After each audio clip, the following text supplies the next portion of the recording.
Brice, what was practice like? Fred just told us that it was, he got like the testing results, like load management stuff, and he's like, crumple it up, throw it away. Yep.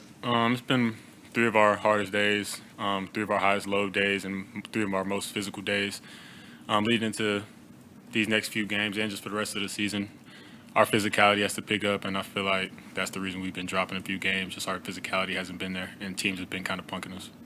You said the veteran guys have been good over the last few days about responding the right way to that, and might be tired or sore or anything like that, but you know that this is stuff that needs to be done. Have you guys kind of embraced the message that he's trying to send that it's time to toughen up? Yep. Especially on the road, you have to be tougher, but game in and game out, nobody really cares if you're tired, if you're sore, or if you're a little banged up. You kind of just have to respond. And with the veteran guys, with our leaders, we've really been setting the tone. I'm going at it hard every day, not really worried about, the next day or the next game, just, winning that day, trying to get better in any way you can. What do you have to do defensively against a team that moves the ball as well as Wisconsin does? We just have to move on one accord. We all have to be communicating. Communication is the biggest thing because our physicality will be there, but as long as we communicate, we'll be fine. We'll be able to know our matchups, know their schemes, and we'll be fine. Just communication. Brice, what do you mean by increasing physicality in practice? Can you give us some examples of what you guys are doing that you hadn't been doing previously?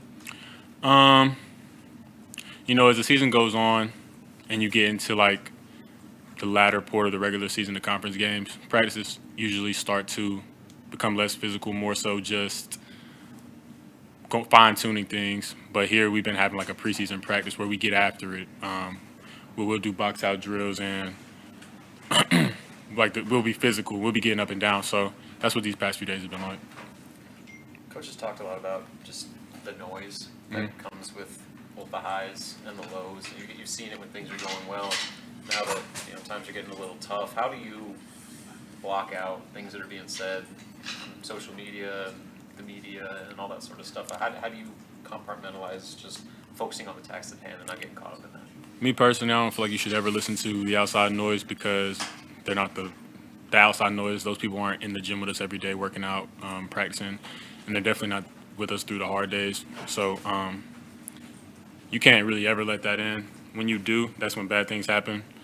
So we just have to continue just to block it out and lean on the guys next to us, lean on the guys who are on the floor, and lean on the staff. Yeah.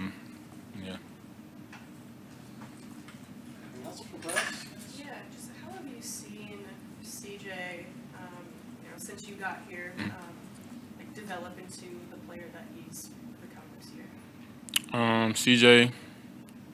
CJ just stayed confident. CJ just stayed consistent with his work, and it's showing through right now.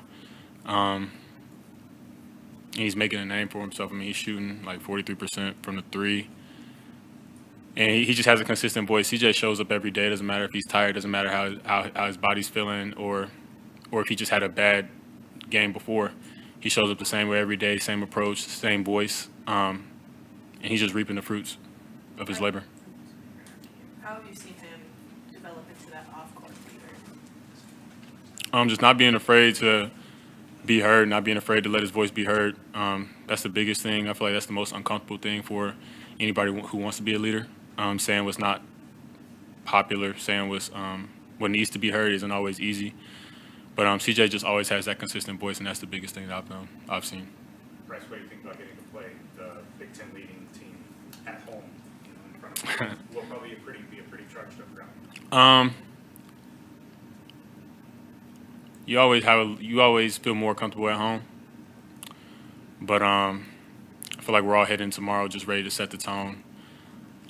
We've been dropping a few games, and we want to change the narrative. So we're just ready to play tomorrow. That's all I have to say. Yes, guys. Again. Thanks, Brice.